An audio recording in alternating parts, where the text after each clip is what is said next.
today God wants to ask the same question to each one of us this அதே morning. கேள்வியை தான் இந்த காலை நேரத்திலே தேவன் நம் ஒவ்வொருவரையும் பார்த்து கேட்க விரும்புகிறார். How long will you waver between two opinions? எந்த மட்டும் இரண்டு நினைவுகளால் குந்தி குந்தி நடப்பீர்கள்? They wanted God for salvation for their lives, but then they wanted the idols for satisfaction in their lives. தங்களுடைய வாழ்வுக்காக ரட்சிப்புக்காக தேவன் வேண்டும், ஆனால் திருப்திக்காக வேற எல்லாம் வேண்டும் என்று போய்விட்டார்கள். It seems that God never answers your prayer. ஆண்டவரே என்று சொல்லி ஜெபிப்போம், ஆனா பதிலே கிடைக்காது சில நேரத்துல. You come to the church but you're still spiritually dry. சபைக்கு வந்தும் ஆவிக்குரிய வறட்சி உடையவர்களாய் காணப்படலாம். Why do you think that happens in your life? ஏன் இவைகள் எனது வாழ்க்கையிலே நடைபெறுகிறது என்று நினைக்கிறீர்கள்? Why do you think it happens? ஏங்க இது நடக்குது? Jesus on Sunday and then from Monday you have the Baal. இயேசு எனக்கு ஞாயிற்றுக்கிழமை, ஆனால் திங்கட்கிழமை பாகால் என்ற வாழ்ந்து விடுவது. It's a little sin. சபையே சொல்லலாம், இது சின்ன பாவம் தானங்க. I tell a little lie. ஒரு சின்ன பொய்யை தானே சொல்றேன். When I lie down a little lustful thought. நான் படுத்திருக்கும் போது எதையோ ஒரு ஆபாசமா ஒரு சின்ன ஒரு விஷயத்தை இச்சையா யோசிக்கிறேன். Sometimes a little manipulation of money. ஒருவேளை பணத்தை கையாளும் விதம் ஒருவேளை தவறாய் போனது, சின்ன தப்பு தானே. Sometimes we manipulate the whole situation. சில நேரங்களிலே முழு காரியத்தையுமே நம்ம ஒரு விதமாய் மாற்றி விடுகிறோம். And then we call that is diplomatic. அத ஒருவேளை நம்ம சொல்லலாம், அத நான் சாதுரியமா பேசனே அப்படினு சொல்லி. It is sin. இது பாவம். That name is called as sin. அதுக்கு என்ன பேர் தெரியுமா? பாவம் என்கிறார். What are you doing in your spiritual life? ஆவிக்குரிய வாழ்க்கையில இன்றைக்கு என்ன செய்து கொண்டிருக்கிறாய்? Where are you in your spiritual life? ஆவிக்குரிய வாழ்விலே நீ எங்கே இருக்கிறாய்?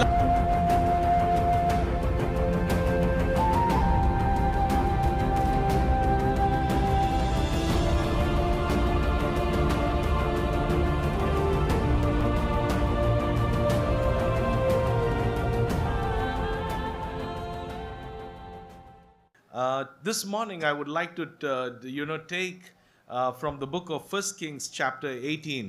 ஒன்று ராஜாக்கள் 18ஆம் அதிகாரத்திற்கு நான் உங்களை கொண்டு செல்ல விரும்புகிறேன். And I want to caption my sermon this morning as how long will you halt before two opinions? இரண்டு நினைவுகளால் எந்த மட்டும் குந்தி குந்தி நடப்பீர்கள்? There is moments in the scripture when heaven interrupts the earth. பரலோகம் பூமியை தடுக்கிறதாக இடைபடுகிற ஒரு சம்பவங்கள் நேரங்கள் உண்டு. There are divine interventions at time. தெய்வீக குறுக்கீடு இருக்கக்கூடிய நேரமாய் பரலோக குறுக்கீடு இருக்கிறது. We talk about God being compassionate, God being loved. God is an amazing God, is a gracious God. நம்முடைய தேவன் அற்புதமான தேவனாகவும் நம்முடைய தேவன் கிருபையுள்ள தேவனாகவும் இருக்கிறார். But at times God stops playing excuses with you and with me. ஆனால் சில வேளைகளிலே உங்களோடும் என்னோடும் நாம் சொல்லுகிற சாக்கு போக்குகளை தடுக்கக்கூடிய ஒரு சந்தர்ப்பத்தை தேவன் வைக்கிறார். And the story of Elijah is one of those moments in the Bible. எலியாவினுடைய சம்பவம் வேதாகமத்தில் இருக்கக்கூடிய ஒரு தெளிவான அதை குறித்த ஒரு சம்பவமாய் இருக்கிறது. When you read this passage or when you would have heard being read when the person read the passage, இந்த வேத பகுதியை வாசிப்பதை நாம் எல்லாரும் கேட்டோம். How does Elijah the character come across? எப்படி எலியாவினுடைய குணாதிசயம் நமக்கு தென்படுகிறது? Is he coming as a very soft person? ஒரு மிருதுவான ஒரு நபராய் அவர் வருகிறாரா? மென்மையான நபராய்? Or is he coming whispering into the ears of people? அல்லது மக்களுடைய காதுக்கு இனிமையாய் பேசக்கூடிய ஒரு நபராக வருகிறாரா? Here Elijah, you would find, is not coming in front of the people as a whispering man but as a thundering man. மக்களுக்கு செவிக்கு ஏற்றதை சொல்லி அவர்களை உற்சாகப்படுத்தக்கூடியவராய் எலியா வரவில்லை, ஆனால் இடி முழக்கமான ஒரு நபராய் எலியா வந்தார். One question, when did Elijah live? Prophet Elijah live under whose reign? தீர்க்கதரிசியாக எலியா எந்த ராஜாவின் காலத்திலே வாழ்ந்தார்? He lived under King Ahab and Jezebel the queen. Ahab Jezebel ராணியினுடைய காலத்திலே அவர் வாழ்ந்தார். King Ahab was a very very weak man. Ahab மிகவும் பலவீனமான ஒரு மனிதன். And Jezebel the queen is a wicked queen. ராணியானவள் மோசமானவளாய் இருந்தாள். They say Jezebel was like a bulldozer. Jezebel என்பவள் மிகவும் மோசமான ஒரு நபராய் அவள் காணப்பட்டாள். they call her as a bulldozer. அவள் பல காரியங்களை இடிக்கக்கூடிய ஒரு நபராக அவள் இருந்தாள். Like a bulldozer. நம்ம பார்க்கற இல்லையா, புல்டோசர் மாதிரி அவங்க இருந்தாங்க. Today many pastors would have not stood if Queen Jezebel was alive. இப்பொழுது இருக்கிற अनेक ஊழியர்கள் எசபேல் இருக்கக்கூடிய ஒரு காலத்தில் இருப்பார்களானால் நின்று இருக்க முடியாது அவளுக்கு முன்பாக. The pastors would have ran away from the fear of Queen Jezebel. அப்படிப்பட்ட ஒரு பெண்மணிக்கு பயந்து अनेகர் ஓடி இருப்பார்கள். She had a wicked spirit in her heart. மிகவும் பொல்லாத குணமுடையவளாக காணப்பட்டாள் தன் ஆவியிலே. She killed anybody she wanted. தான் விரும்புகிறவர்களை கொலை செய்யக்கூடியவளாய் அவள் இருந்தாள். And the queen, this wicked queen, used a very weak king Ahab to implement what she wanted in the kingdom. அது மாத்திரமல்ல, தான் நினைக்கிறதை செய்யக்கூடிய ஒரு ராஜாவையும் அவள் உருவாக்கினாள். And then you would find in this passage that Baal worship was very common at that time. பாகால் வழிபாடும் கூட பொதுவான ரீதியாக நிறைய இடங்களிலே காணப்பட்டது. Worshipping idol was a compromise. விக்கிரக ஆராதனைக்கு தங்களை சமரசம் செய்து கொண்டார்கள். And sin was flooded in the nation. பாவம் தேசத்தில் பெருகி ஓடினதாய் இருந்தது. In another words, sin was a fashion and sin became a lifestyle of the people. அது மாத்திரமல்ல, மக்களுடைய நடைமுறை வாழ்விலே பாவம் என்பது பழக்கப்பட்ட ஒன்றாய் மாறி போனது. It was in one of these darkest periods Prophet Elijah lived at that time. இப்படிப்பட்ட இருளான காலத்திலே தான் தீர்க்கதரிசியாக எலியா வாழ்ந்தார். And in the darkness of time, Prophet Elijah brings a message to the kingdom. இருளின் நாட்களிலே செய்தியை கொண்டு வரக்கூடியவனாக இந்த எலியா காணப்பட்டார். One message in the darkest period. இருளின் மத்தியிலே ஒரு நல்ல செய்தியை கொடுத்தார். And what is that message? அந்த செய்தி என்ன? The Lord, He is God. கர்த்தரே தெய்வமாய் இருக்கிறார். The Lord, He is God. கர்த்தரே தெய்வமாய் இருக்கிறார். And today God wants to ask the same question to each one of us this அதே morning. கேள்வியை தான் இந்த காலை நேரத்திலே தேவன் நம் ஒவ்வொருவரையும் பார்த்து கேட்க விரும்புகிறார். How long will you waver between two opinions? எந்த மட்டும் இரண்டு நினைவுகளால் குந்தி குந்தி நடப்பீர்கள்? You will be on a Sunday morning at this church. ஞாயிற்றுக்கிழமையிலே இந்த ஆலயத்தில் நீங்கள் அமர்ந்திருக்கலாம். And then you would go outside and live a different life. சபையை விட்டு வெளியே சென்ற பின்பு வேறொரு வாழ்வை வாழலாம். Inside the church you will listen to a sermon. சபைக்குள்ளாக செய்தியை நன்றாய் கேட்கலாம். And when you go outside and the home, as you switch on the phone, you will see different kind of reels at home. வெளியே சென்று தன் வீடுகளுக்கு சென்ற பின்பு போன்ல நிறைய ரீல்ஸை பார்க்கிறவர்களாக மாறி போகலாம். And sometimes the reels that are abusing. பார்க்கிற காரியங்கள் ஒருவேளை மோசமானவைகளா இருக்கலாம். Nobody knows and nobody sees you. யாருமே உங்களை பார்ப்பது கிடையாது. நீங்கள் என்ன செய்கிறீர்கள் என்று. You lie at times. போய் பேசுகிறவர்களாகவும் இருக்கலாம். The lustful thoughts that come to our mind. இச்சையான சிந்தனைகள் மனதிலே வரலாம். And then again you come on a Sunday morning to the church. மறுபடியும் ஞாயிற்றுக்கிழமை ஆலயத்துக்குள்ள வந்தாச்சு. You sing so beautifully. அழகாய் பாடலை பாடுகிறீர்கள். You listen to the sermon. சத்தியத்தை நன்றாய் கேட்கலாம். You read the Bible. வேதம் வாசிக்கலாம். And then you pray in the church. ஜெபிக்கலாம் சபையில. But the question that God asks you this morning. ஆனால் கேள்வியாக தேவன் இந்த காலை நேரத்திலே கேட்பது என்னவென்றால், how long will you run between these two in your life? எந்த மட்டும் உங்கள் வாழ்விலே இப்படி இரண்டு நினைவுகளால் குந்தி குந்தி ஓடிக்கொண்டிருப்பீர்கள்? If the Lord be your God, தேவன் அவரே கர்த்தர் உங்கள் தேவனாய் இருப்பாரானால் follow him. அவரை பின்பற்று. If Baal is your God, அல்லது பாகால் தான் தெய்வம் என்று சொல்வோமானால் then follow him. அவனை பின்பற்றுங்கள். This is the question that comes to the church this morning. இதைத்தான் இந்த காலை நேரத்திலும் கர்த்தர் சபைக்கு முன்பாக ஒரு கேள்வியாக வைக்கிறார். Don't oscillate between two of the things here. இரண்டு காரியங்களுக்கு மத்தியிலே அல்லல் படுகிறவர்களாய் இருக்க வேண்டாம். One side God and the other side world. ஒரு பக்கம் தேவன், இன்னொரு பக்கம் உலகம். If God is your Lord, then follow him. அவரே என்னுடைய கர்த்தர் தேவன் என்று சொல்வேனானால் அவரை நான் பின்பற்ற வேண்டும். And the story of Elijah. எலியாவினுடைய சம்பவம். It's not a very soothing story.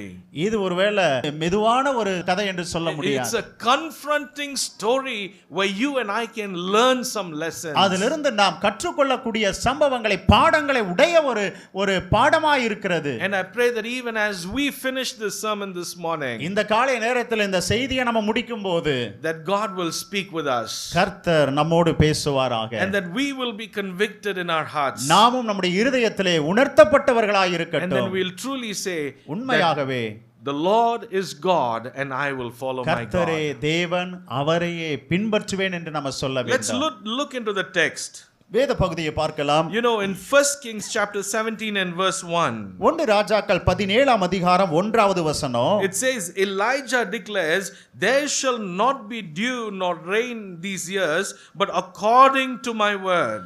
எலியா சொல்கிறார், இந்த வருஷங்களிலே பனியும் மழையும் பெய்யாதிருக்கும் என்று இஸ்ரவேலின் தேவனாகிய கர்த்தருக்கு முன்பாக தன் ஜீவனை கொண்டு சொல்லுகிறேன் என்கிறார். You know, in chapter 18 you would find in Mount Carmel there is a fire that is coming down. 18ஆம் அதிகாரத்திலே கர்மேல் மலையிலே அக்கினியை இறக்குவதை நம்ம பார்க்கிறோம். And in verse 17 something else happens. 17ஆம் அதிகாரத்திலே இன்னொரு சம்பவம் நடைபெறுகிறது. You know, before the fire comes there is a famine in the land. அக்கினி வருவதற்கு முன்பதாக தேசத்திலே பஞ்சம் இருந்தது. You know, before the revival begins there is a dryness in the land. எழுப்புதல் வருவதற்கு முன்பதாக ஒரு வறட்சி காணப்பட்டது தேசத்திலே. Why is that? ஏன் அவைகள்? Because Israel mixed the worship with something else in their lives. காரணம் என்னவென்றால் தேவ வழிபாட்டுக்குள்ளாக வேறொன்றையும் சேர்த்தவர்களாக இஸ்ரவேல் ஜனங்கள் காணப்பட்டார்கள். They had Jehovah in their name, but Baal was the worship that they did. Jehovah என்கிற நாமம் இருந்தது, ஆனால் பாகால் வழிபடக்கூடிய இடத்திலே இருந்தார். You see, they wanted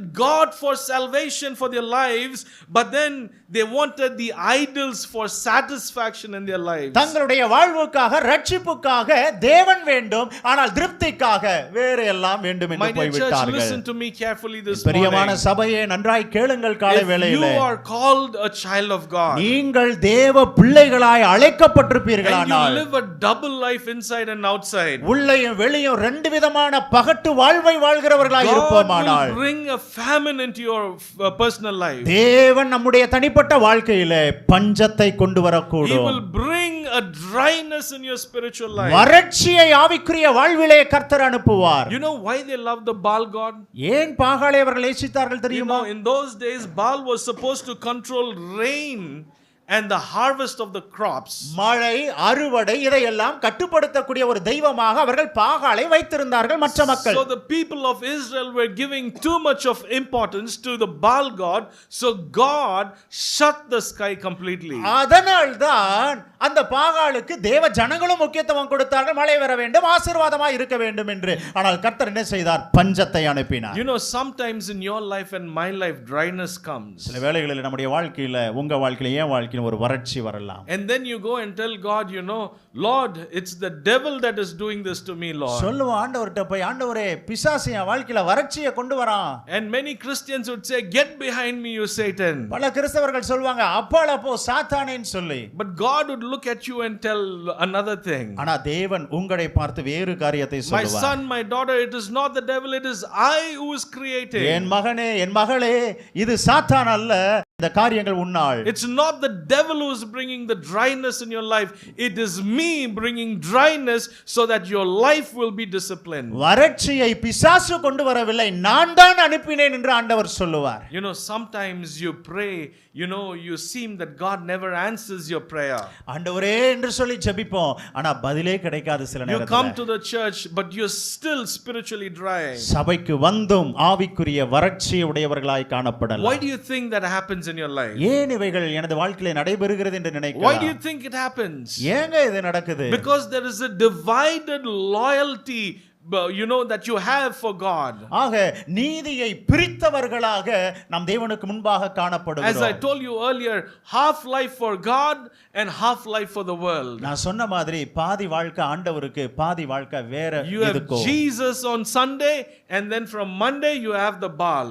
இயேசு எனக்கு ஞாயிற்றுக்கிழமை, ஆனால் திங்கட்கிழமை பாகால் என்ற வாழ்வு வாழ்ந்து விடுவது. You know, you worship on a Sunday, then you watch pornography on the weekdays. ஞாயிற்றுக்கிழமை ஒருவேளை ஆண்டவரை ஆராதிக்கலாம், ஆனால் திங்கட்கிழமை மற்ற நாட் பார்க்கும் பொழுது ஆபாச காரியங்களை ஒருவேளை பார்த்து கொண்டிருக்கலாம். All lustful things and desires flood your mind. எல்லா இச்சையான காரியங்களும் மனதிலே நிரம்பியவர்களாய் You இருக்கலாம். sing the hymn so beautifully, but then harbor bitterness in your heart. ரொம்ப அழகா பாமாலைகள் எல்லாம் பாடிவிடலாம், ஆனால் இருதயத்திலோ கசப்பான அனுபவங்கள். Sometimes we come and give beautiful testimony in front, but we refuse to forgive our own family members. சில வேளைகளிலே அழகாய் நின்று சாட்சி சொல்லிவிட்டு செல்லலாம், ஆனால் சொந்த குடும்பத்தை மன்னிக்க முடியாமல் வாழலாம். You see, you compromise into the world. உலகத்திலே சமரசம் செய்கிறவர்களாய் போய்விடலாம். And today God calls us not to compromise. இந்த காலை நேரத்திலும் ஆண்டவர் அழைக்கிறார், இப்படிப்பட்ட சமரசம் வேண்டாம் என்று. And that is what the church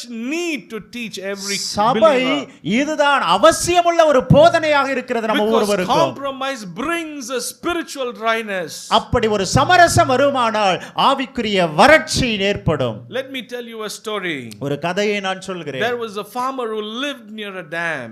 ஒரு நீர்த்தேக்கமான இடத்திற்கு பகுதியிலே ஒரு விவசாயி வாழ்ந்தார். So the people from the dam, the authorities have told him all the time, if you see any crack, let us know.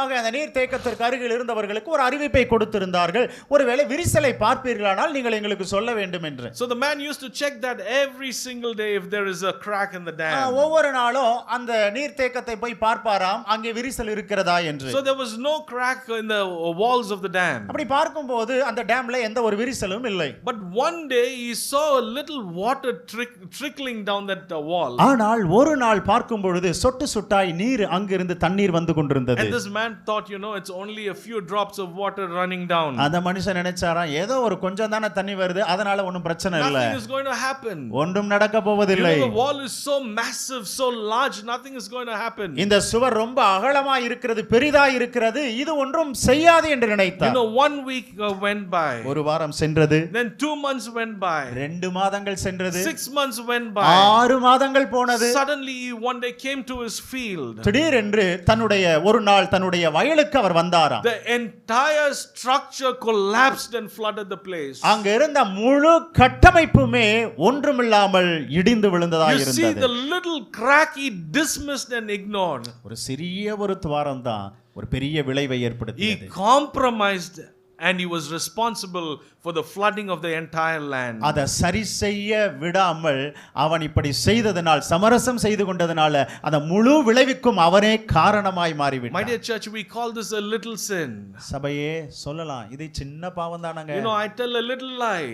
ஒரு சின்ன பொய்ய தான சொல்றேன். When I lie down a little lustful thought. நான் படுத்திருக்கும் போது எதையோ ஒரு ஆபாசமா ஒரு சின்ன ஒரு விஷயத்தை இச்சையா யோசிக்கிறேன். Sometimes a little manipulation of money. ஒருவேளை பணத்தை கையாளும் விதம் ஒருவேளை தவறாய் போனது, சின்ன தப்பு தானே. Sometimes we manipulate the whole situation. சில நேரங்களிலே முழு காரியத்தையுமே நம்ம ஒரு விதமாய் மாற்றி விடுகிறோம். And then we call that is diplomatic. அத ஒருவேளை நம்ம சொல்லலாம், அத நான் சாதுரியமா பேசனே அப்படினு சொல்லி. And then you will say, that's my personality. அது ஒருவேளை என்னுடைய குணாதிசயமாய் இருக்கிறது. Many times you would have heard people, that's a nature. பல நேரத்துல சொல்லுவாங்க, எப்பா அது அவருடைய குணம்பா அப்படினு சொல்லி. That's his nature. அது இவருடைய குணம். And then we say, hey, I'm going to live like this because nobody in the world is perfect. எப்பா நான் இப்படி தான் வாழ்வேன், யாருமே பூரணமானவங்க உலகத்துல இல்ல.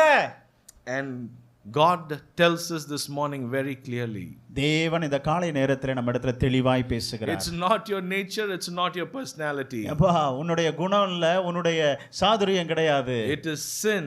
இது பாவம். That name is called as sin. அதுக்கு என்ன பேர் தெரியுமா? பாவம் என்கிறார். And dryness will follow in your life. வறட்சி உன் வாழ்விலே வரும் என்கிறார். And God is asking us this morning. காலை வேளையிலே தேவன் நம்மை பார்த்து கேட்கிறார். Why is there a dryness in your life? ஏன் உன் வாழ்விலே வறட்சி இருக்கிறது? Why is there no joy in your life as you had? வாழ்விலே சந்தோஷம் இல்லாமல் போய் விட்டது. Where is that peace that has evaporated completely in your life? உனக்குள்ளாக இருந்த சமாதானம் எங்கே ஆவியாய் போய் விட்டது? And God is asking us to examine our heart this morning. நம்மை நாமே ஆராய்ந்து பார்க்கும்படியாக காலை நேரத்திலே கர்த்தர் நம்மை உணர்த்துகிறார். None of us who are sitting here are saints today. இங்க உட்கார்ந்து இருக்கிற யாரும் முழு பரிசுத்தவான்கள் கிடையாது. We sin every day. நாட்கள் நாம் பாவம் செய்யக்கூடியவர்களாய் இருக்கிறோம். Every day we sin in our mind, in our thoughts, or in our deeds. நம்முடைய சிந்தனையிலே, செயல்களிலே, பேச்சிலே தவறுகிறவர்களாய் இருக்கிறோம். That's why the next day when we wake up and come into prayer, we pray this.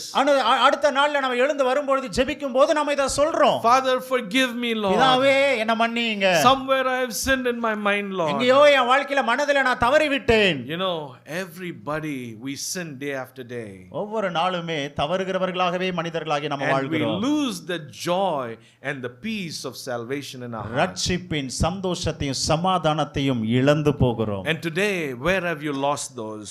எங்க அந்த சந்தோஷங்கள் எல்லாம் போய் விட்டது? And God is asking us, examine your heart today, examine your heart. இருதயத்தை ஆராய்ந்து பார்க்கும்படியாக தேவன் நம்மை கேட்கிறார். Secondly, இரண்டாவதாக, look at what happens on Mount Carmel. கர்மேல் மலையிலே என்ன நடந்தது என்பதை கவனியுங்கள். Look at 1 Kings chapter 18 and verse 21. 1 ராஜாக்கள் 18:21 கவனியுங்கள். அப்பொழுது எலியா சகல ஜனத்தண்டைக்கும் வந்து, நீங்கள் எந்த மட்டும் 2 நினைவுகளால் குந்தி நடப்பீர்கள்? கர்த்தர் தெய்வமானால் அவரை பின்பற்றுங்கள், பாகால் தெய்வமானால் அவனை பின்பற்றுங்கள் என்றான். ஜனங்கள் பிரதியுத்தரமாக அவனுக்கு ஒன்றும் சொல்லவில்லை. You know, people stood silent at that place. மக்கள் அமைதியாய் நின்றார்கள். You see, Elijah gathers all the Israel on Mount Carmel. இஸ்ரவேல் ஜனங்களை எல்லாம் அந்த கர்மேல் மலையிலே சேர்த்து நிற்க வைத்தான் எலியா. You know, if there would have been a vote that was taken on Mount Carmel that day, ஒருவேளை அந்த நாள்ல ஓட்டுரிமை, ஒருவேளை ஓட்டு போடக்கூடிய ஒரு சந்தர்ப்பம் கொடுக்கப்பட்டிருக்குமானால், you know, Elijah would have caught the next bus and come down Mount Carmel. போன வேகத்துல அடுத்த பஸ் பிடிச்சு கீழ வந்திருக்கணும் அவரு. You know, because there is a majority there. ஆக காரணம் என்ன? அவர்கள் பக்கத்திலே அநேகர் இருந்தார்கள். You see, the problem in this world today, இந்த உலகத்துல இன்னைக்கு இருக்கிற பிரச்சனை என்னவென்றால், and why Christians compromise. ஏன் கிறிஸ்தவர்கள் சமரசம் செய்கிறார்கள்? You know, majority are like that. ஏன் தெரியுமா? பெருங்கூட்டம் அந்த பக்கம் இருக்குது, அதனால தான் சமரசம். You know, but even though they are majority, it doesn't mean that they are doing the right thing. பெருங்கூட்டம் ஒரு பகுதியில் இருக்கிறதுனால அவங்க சரியா இருக்கறாங்கன்னு அர்த்தம் இல்ல. You cannot judge the morality of a people just because they are large in number. மக்களுடைய குணம் நல்லது அல்லது அவர்களுடைய செயல்கள் சரி என்று பெரும்பான்மையை வைத்து தீர்மானிக்க முடியாது. And you will find in that passage, அந்த சம்பவத்தை இந்த வேத பகுதியிலே பார்க்க you will முடியும். notice something that Elijah never negotiated with them. இந்த இடத்துல எலியா அங்கு எந்த ஒரு காரியத்திலும் அவன் தன்னை வணங்கி கொடுக்கவில்லை. You know, he doesn't soften the truth there. அந்த இடத்துல சத்தியத்தை லகுவாக்கி அங்க எதையும் அவர் செய்யல. And he does not seek a middle ground. அங்கே ஒரு மத்தியத்தில் நிற்கக்கூடிய ஒரு நபராகவும் அவர் இல்லை. But he demands a decision. தன்னுடைய தீர்மானத்திற்கு முக்கியத்துவம் கொடுக்கிறவராய் அவர் இருந்தார். How long will you hold between two opinions? எவ்வளவு காலம் 2 நினைவுகளால் குந்தி நடப்பீர்கள்? You know, silence is often a language of conviction. அமைதி சில நேரங்களிலே புரிந்து கொண்டதனுடைய மொழியாய் இருக்கிறது. You know, people, the Bible says people do not speak a single word. சில வேளைகளிலே மக்கள் ஒன்றும் பேசாமல் இருப்பது உண்டு.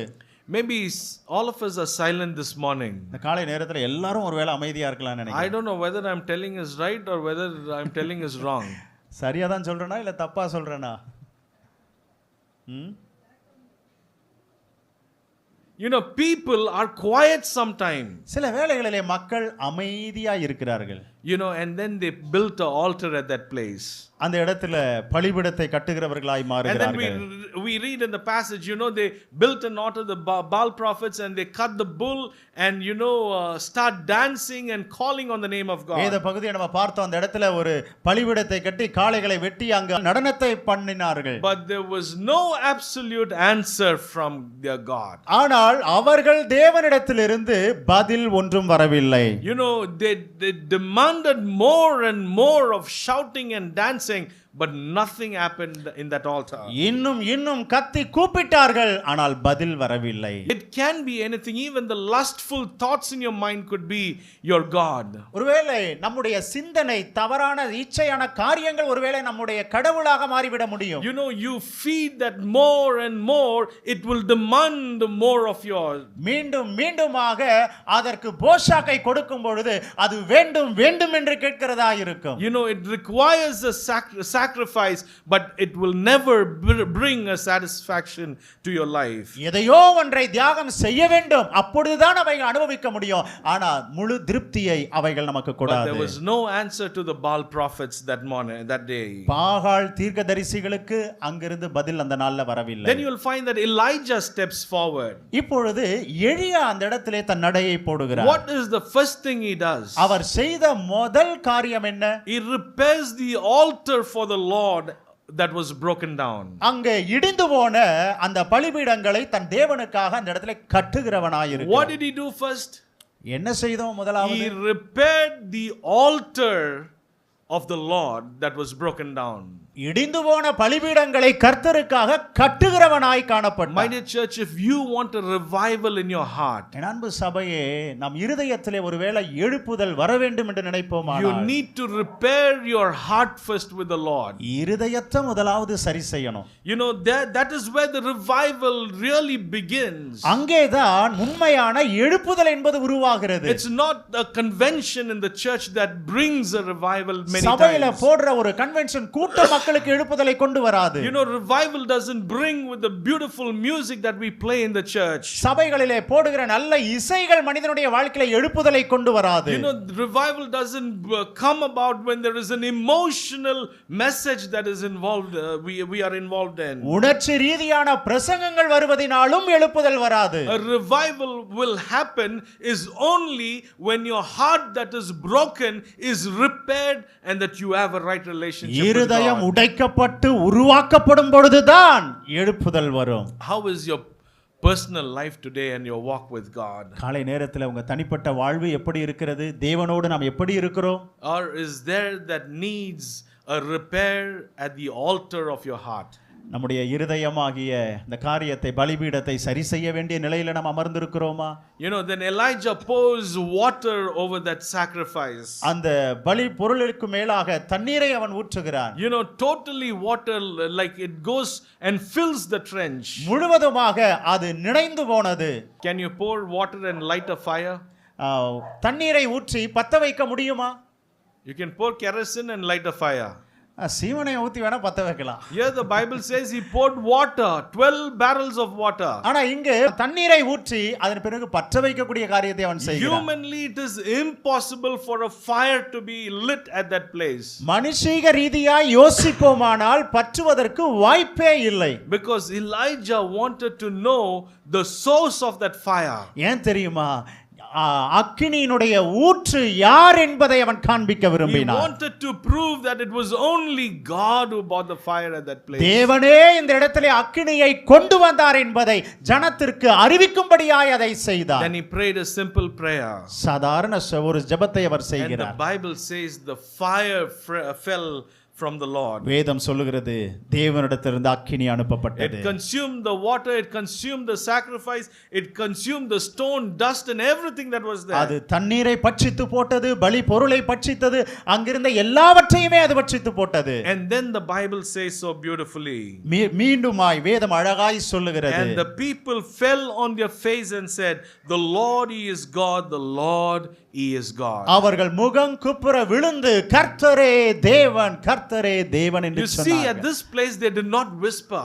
இந்த இடத்துல அவங்க எதையோ அவர்கள் பேசிக் கொண்டிருக்கவில்லை. You know, they cried out aloud and said, "This is the Lord, He is the Lord." அவர்கள் சத்தமாய் அழுது சொன்னார்கள், கர்த்தரே தேவன் என்று சொல்லி. My dear church, how are we doing in our lives today? சபையே, இந்த காலை வேளைகளிலே நாம் எப்படி நம்முடைய வாழ்க்கையை செயல்பட்டு Do we கொண்டிருக்கிறோம்? have that kind of confessions in our life? அப்படிப்பட்ட அறிக்கை செய்யக்கூடிய ஒரு வாழ்வு நமக்கு இருக்குதா? You know, we have beautiful churches and beautiful sermons and beautiful worship today. அழகான சபை, அழகான பிரசங்கங்கள் எல்லாம் இன்றைக்கு இருக்கிறது. But our hearts are not broken. ஆனால் நம்முடைய இருதயங்கள் உடைக்கப்படவில்லை. Our lives are not surrendered to நம்முடைய God. வாழ்வு தேவனிடத்திலே அர்ப்பணிக்கப்படவில்லை. You know, that's how we need to confess with our hearts, you know, saying, you know, this is my God.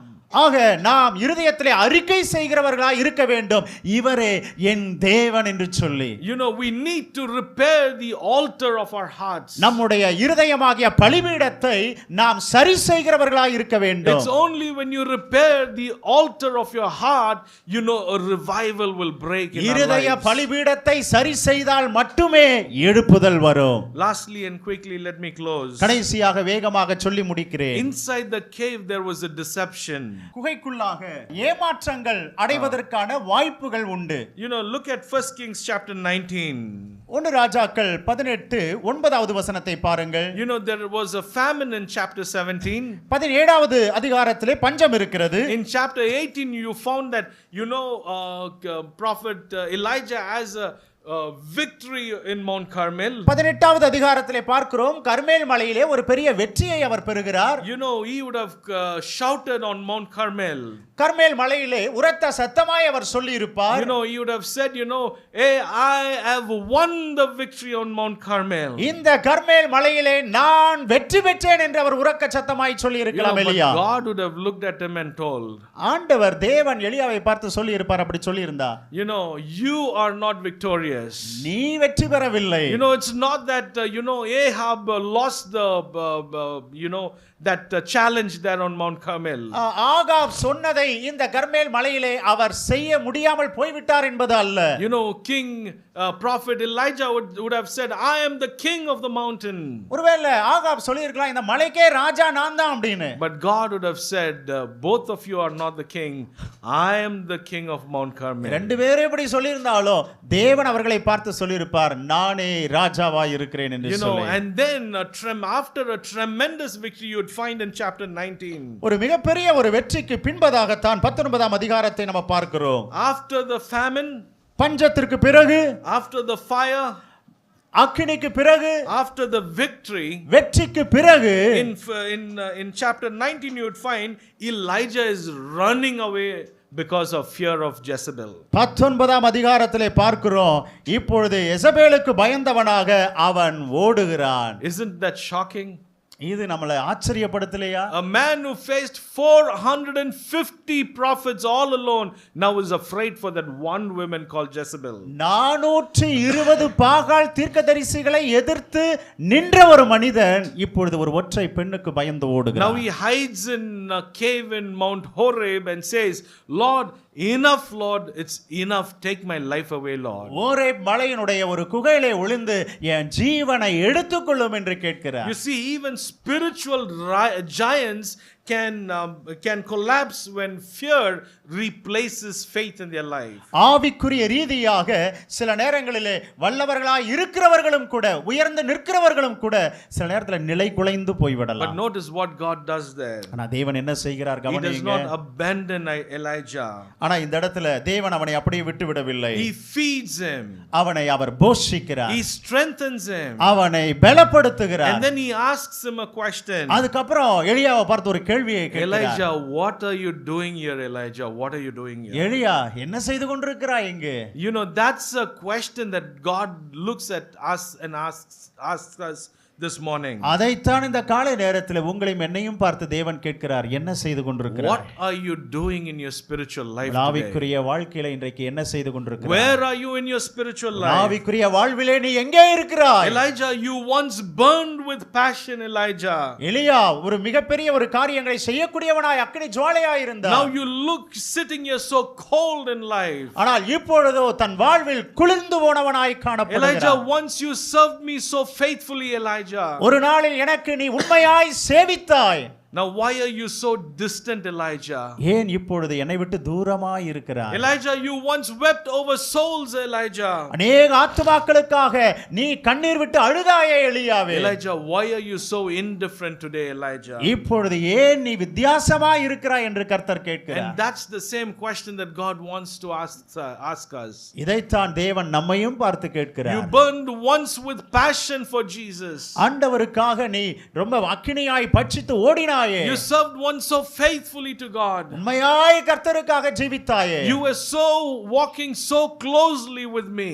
என்னோடு கூட நெருக்கமாய் நடந்தாயே. But Elijah, what are you doing at this place, Elijah? எலியாவே இப்பொழுது என்ன செய்து கொண்டிருக்கிறாய்? You know, Elijah thought, that he was all alone.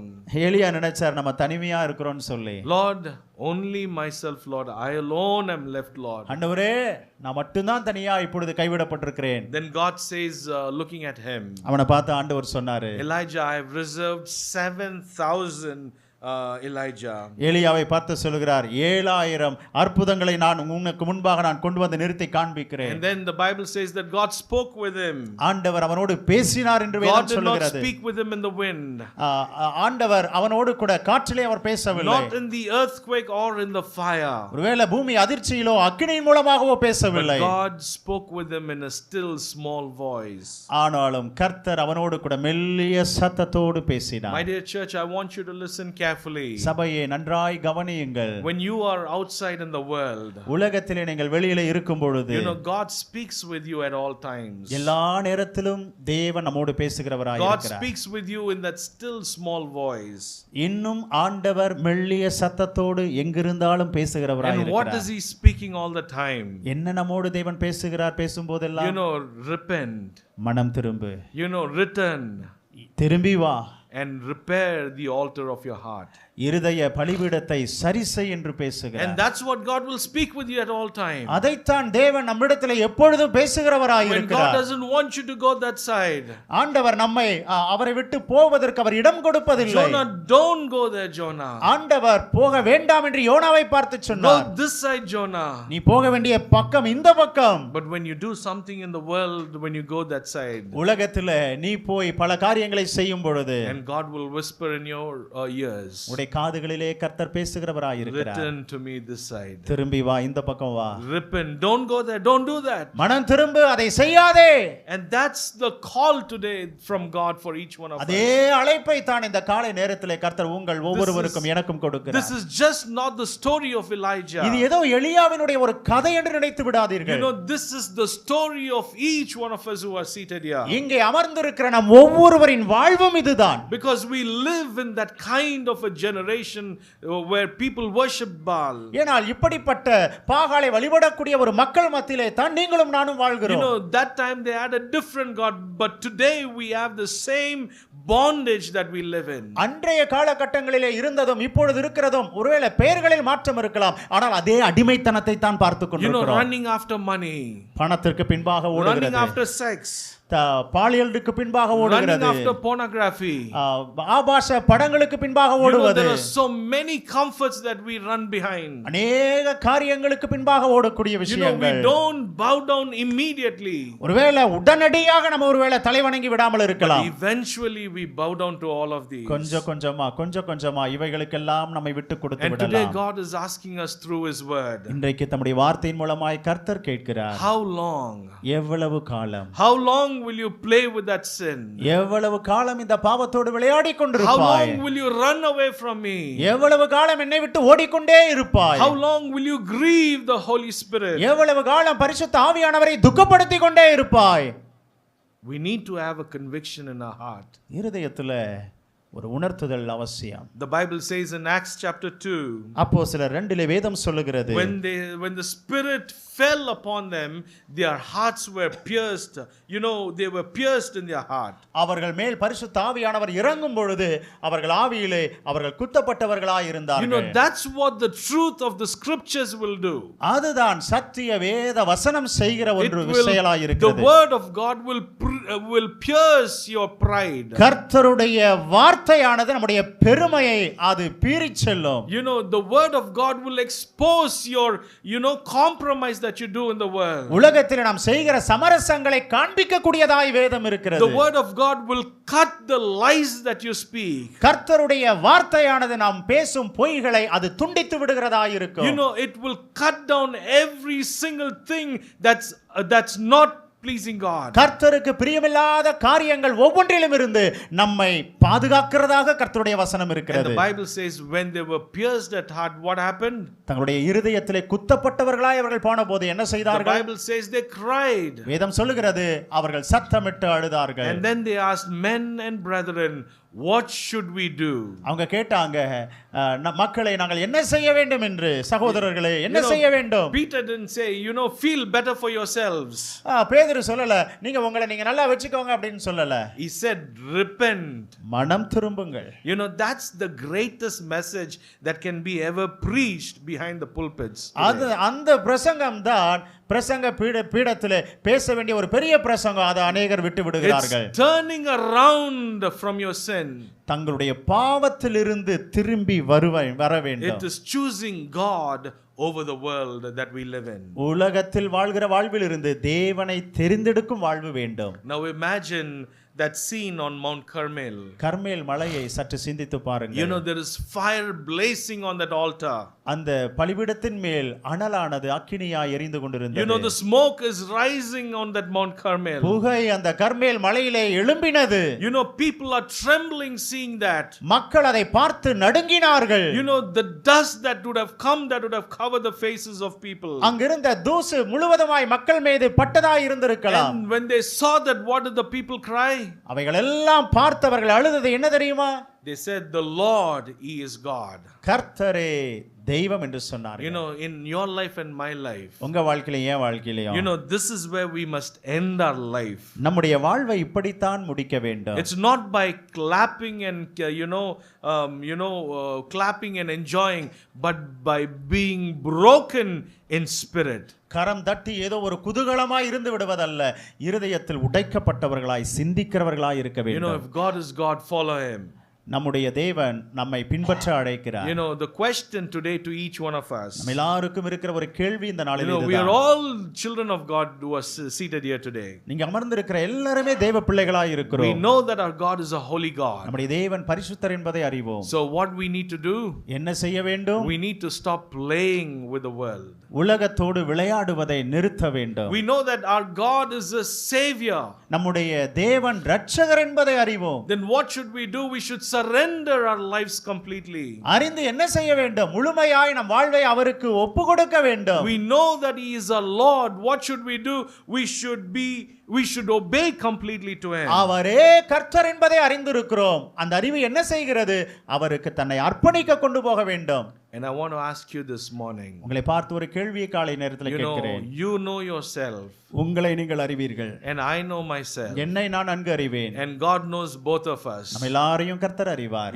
If there is something that we need to repent this morning, let us bring that to the altar of God. மனம் திரும்ப வேண்டிய காரியங்கள் நம்மத்தில் இருக்குமானால் காலை நேரத்தில் நாம் அதை பலிபீடத்திலே கொண்டு வருவோம். If there is something that we need to forgive, let's bring that to the altar this morning. மன்னிக்க வேண்டியவை இருக்குமானால் ஆண்டவரிடத்திலே கொண்டு வருவோம். Is there something that is hidden, even my family doesn't know, let me bring it to the altar of God. ஐயா, என் குடும்பத்துக்கு கூட தெரியாதுன்னு சொல்லக்கூடிய விஷயங்கள் இருக்குமானால், பாவமாய் இருக்குமானால் கொண்டு வருவோம் பலிபீட தண்டையிலே. Maybe we call ourselves as Christian, but there is no fire in our life.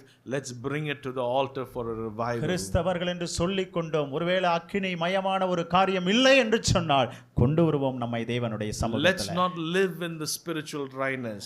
ஆவிக்குரிய வறட்சியிலே வாழ வேண்டாம். Let the fire of God fall in our heart as we repair the altar of our heart and make ourselves right with God. நம்முடைய இருதயமாக பலிபீடத்தை நாம் திரும்பி எழுப்பி கட்டும் பொழுது அக்கினி மயமான தேவன் நம்மத்திலே அவர் ஜுவாலித்து எழும்புவாராக. And may this church BCM church, may this not be known for programs. இந்த BCM சபையானது ஏதோ நிகழ்ச்சிக்கு பேர் போனதாக அல்ல. But let this church be known for this. சபை இதற்கு பேர் போனதாக இருக்க வேண்டும். This church, this people are a people who fell on their faces and cried, the Lord, He is God. முகம் குப்புற விழுந்து கர்த்தரை பார்த்து அவரே தெய்வம் என்று சொல்லக்கூடிய சபையாய் இருக்கட்டும். And that is what BCM church should be known for. அப்படிப்பட்ட ஒரு சபையாக தான் இந்த BCM இந்தியா சபையானது இருக்க வேண்டும். That's how we need to live our spiritual life. இப்படிப்பட்ட ஒரு ஆவிக்குரிய வாழ்வை தான் நாம் வாழ வேண்டும். Will you do that? செய்வீர்களா? Let's not live a double double thinking life. ரெண்டு நினைவுகளோடு வாழக்கூடிய ஒரு வாழ்க்கை Let's வேண்டாம். not live a compromised life. சமரசம் பண்ற வாழ்க்கை வேண்டாம். You know, let's not let not God ask us again, which side are you? தேவன் நம்மை பார்த்து எப்பா நீ எந்த பக்கம் இருக்கிற கேட்க வேண்டாம். We'll always be on God's side. எப்பொழுதுமே நாம் தேவன் பக்கத்தில் இருக்கிறவர்களாய் இருப்போம். Will you be like that in your life? அப்படி நம்முடைய வாழ்க்கையில நாம் இருப்போமா? Let's look to the Lord in prayer. கர்த்தரை நாம் நோக்கி பார்க்கலாம், ஜெபிப்போம்.